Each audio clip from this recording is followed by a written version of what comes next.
This is the gorgeous sandwich I'm going to show you how to make. Today I'm going to show you how to make one of my favorite sandwiches. It's a fried pork sandwich.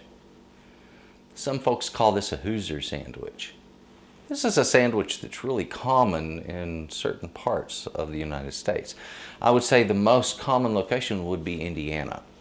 A lot of people call this a Hoosier sandwich, and it's just a fried pork sandwich, folks. Now there's two cuts of meat that are commonly used for this, and that would either be a pork loin, which is probably the most common cut used for this, or the pork tenderloin. It's the cut I like to use, what I have here. We're going to be using the pork tenderloin. The pork tenderloin, flat, delicious for this dish, and it's so tender, and that's really the reason I use it is how tender it is. It also is a smaller size cutlet on the bun, so that works out well that way. The way it is seasoned and breaded and fried up, that's the real trick here, and that's the recipe here. As far as how you do your sandwich, the bun you use, whether you use onions or not, or the kind of onion you use, that's all up to you.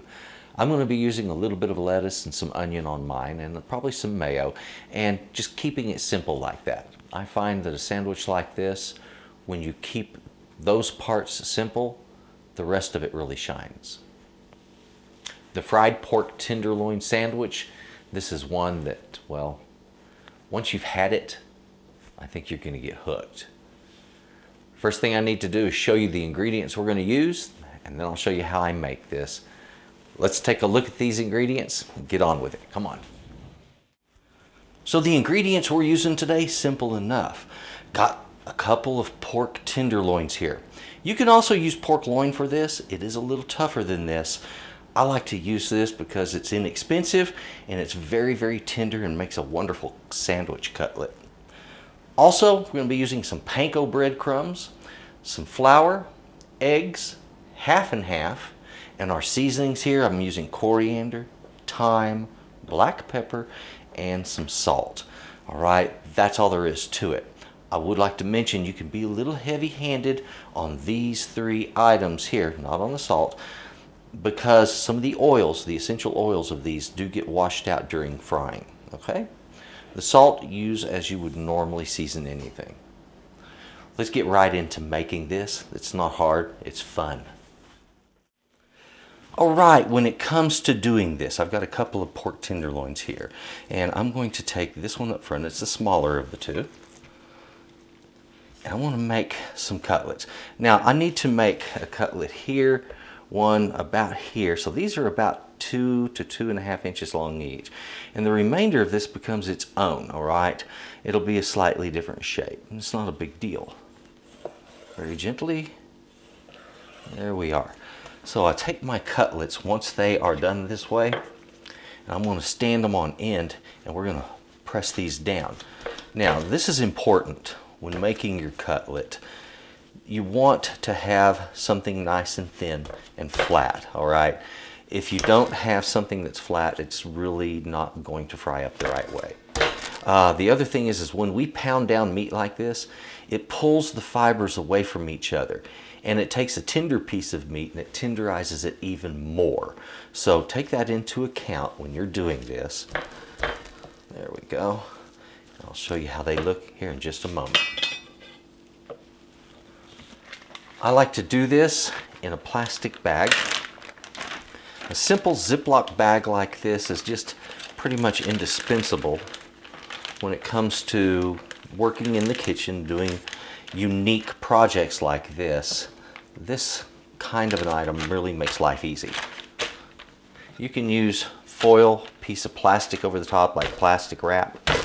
That works also.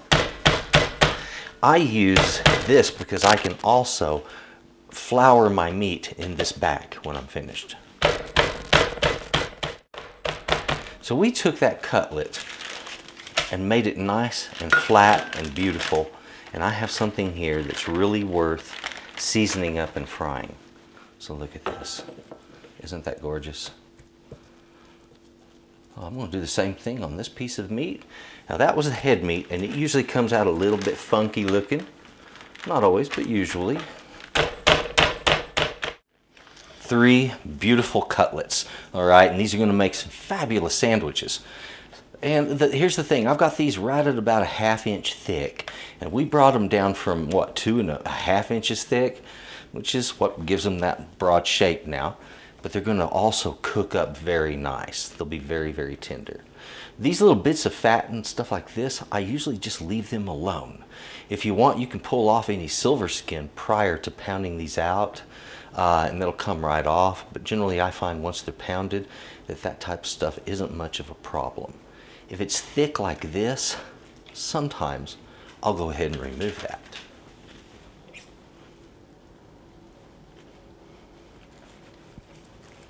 So you see how we simply slide that knife right up under it?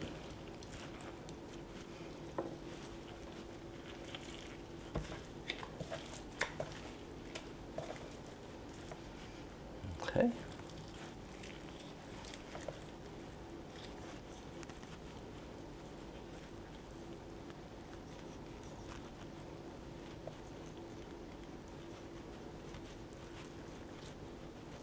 Right there. And that's how you'll remove any silver skin that you feel might be in your way. All right, so got these cutlets. We're going to get them floured up now. And then after that, we're ready to start battering. All right, and that's just really sort of the first part of this. Okay, my meat is now out of the bag out here. We're ready to get it seasoned up. It's simple enough. Just a little bit of salt. You don't have to go crazy on it. Black pepper.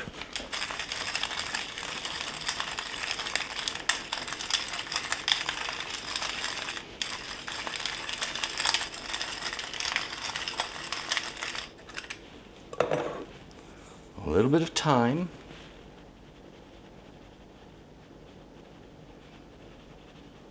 There we go.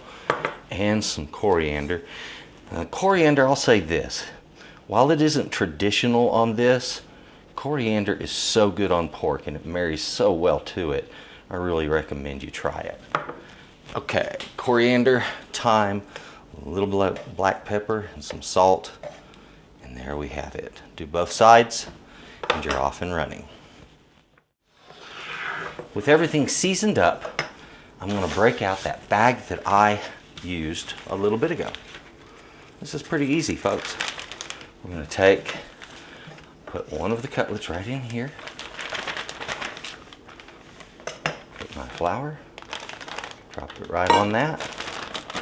And there we have a perfect way to flour all of our cutlets. Leave a little air in your Ziploc, let it puff out.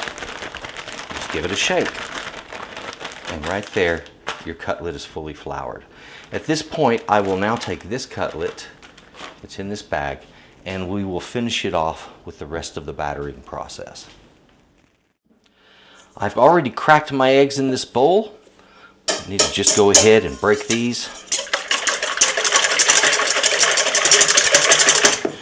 And then work in that half and half.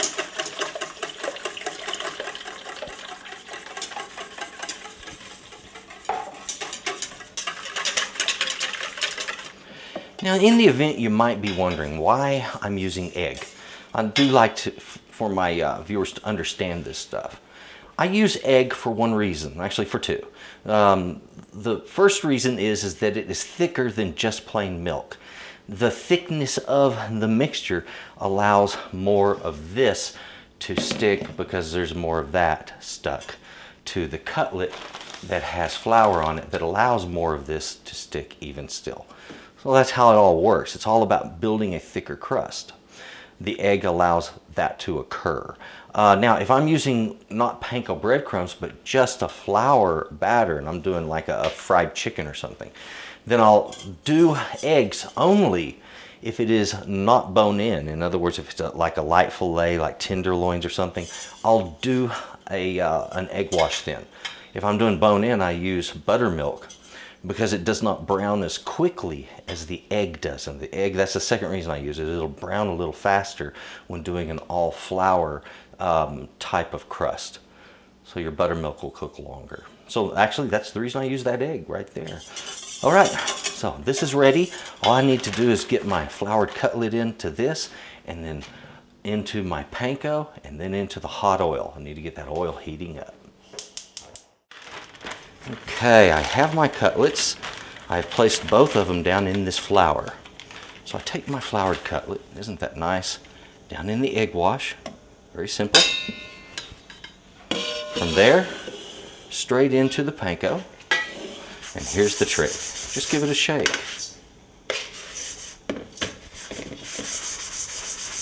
Isn't that simple? Just a gentle shake and it will toss all of those panko right up on top of that cutlet. And at that point, it's ready to hit your hot oil. So my oil now is just getting over 300 degrees. We're almost there. I'm looking forward to it because I absolutely love this sandwich. It looks like my oil has just now come up to that temperature we're looking for, 325. There we go.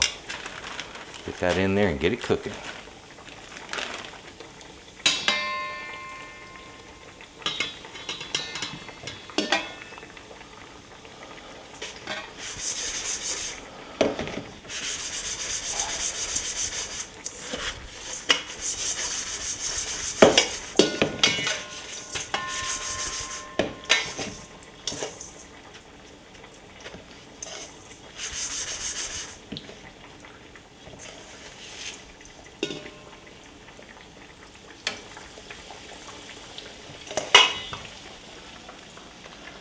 They just need a little time to cook. We'll keep that temperature as close to that 325 as possible. I'll say this, the aroma that comes up from this when it's first cooking is just fantastic. These are really good. Look at this. Isn't that beautiful?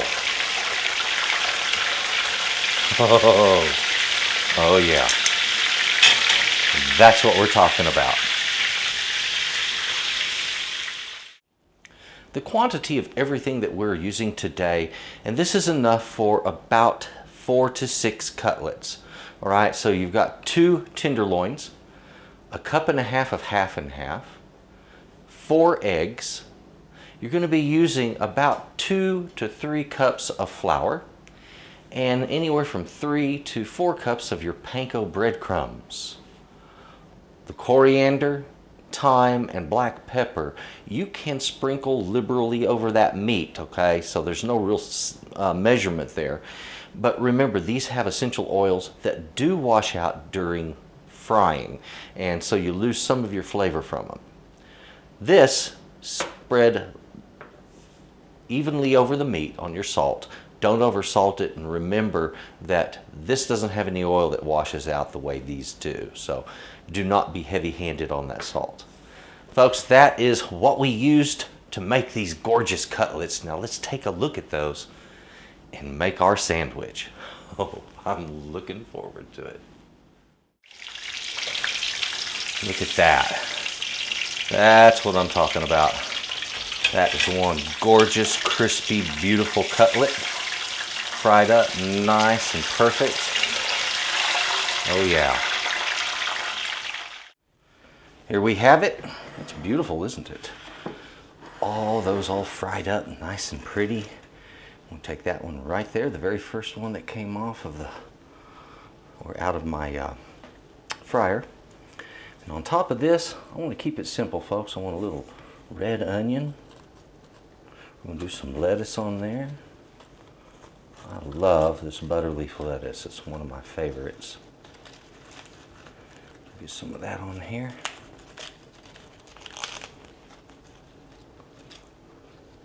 And I think when it comes to stuff like this, presentation really does count. It really matters.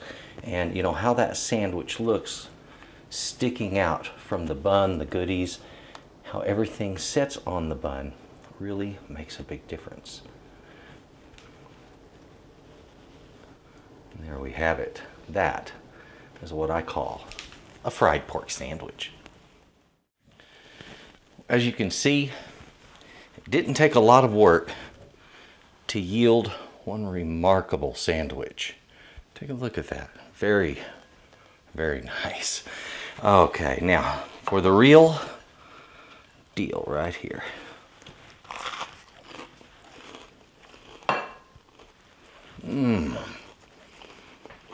Crunchy. Oh, the seasoning, oh, this is delicious. I'm going to enjoy every minute of it. Folks, thank you very much for watching this. Hey, enjoy this sandwich. Please take a look right underneath the description box. You're going to see the links. A link to my channel, Texas Cooking Today. There's a lot of recipes there. And a link to my website. Now, I've started getting my recipes on that website. Don't have them all up yet, but I am working on them. Folks, thank you very much for watching. Please enjoy your sandwich, and you have a good day. Bye-bye. Oh, yeah. I wanted to speak to you for just a moment about my recipes. Now, I put out my recipes, okay? They're on my website. Now, I don't put out your average everyday recipe. You know, I had somebody comment to me recently. He said, why would I do that when they're available everywhere for free? There's a little difference. Those that are for free, and I've printed them out, you have too, little tiny thing in the corner of the piece of paper that's covered with ads most of the time, and then it's not very descriptive. Not mine. Mine are worth having. Okay, so when you get one of mine, it's designed to be printed in such a way that it can be put into like a 3-ring binder. Look at this. Look at the quality on it. Look at how clear this is. The imagery is beautiful. So they can be printed, and this is the way I've designed mine, is so that it can be printed back to back. And then you end up with, you know, a complete recipe that works in a book. And it comes out absolutely beautiful. Pictures that depict everything that you need to do in the recipe. Now, not all of them are exactly that way, but a lot of them are, and I'm getting more and more done this way. And I'm putting a hard push towards good quality recipes that give better instructions than everybody else's. And that's the reason I do them this way. These are designed to have holes punched in them. Let me pull this up and do this with it. Look, 3-ring binder, boom, punch holes in it, you have it right there. Everything's all available for you, okay? So, pardon me, I didn't mean to hit the mic. Anyway, really cool idea, a great way to do your recipes. Instead of having to buy a book of 50 recipes to get 10, you just pay for the 10 recipes, save a whole lot of money, and you got a better idea for how to keep your recipes. Thanks for watching. Please enjoy what I provide. Check out Texas Cooking Today. There's a lot, I mean a lot of recipes there. And if you would, take a look in the description box down underneath me here, and you'll find the links to my website, to Texas Cooking Today, to the stuff that I do, and how to keep up with me and to find out a little bit more. Thank you very much. You have a good day.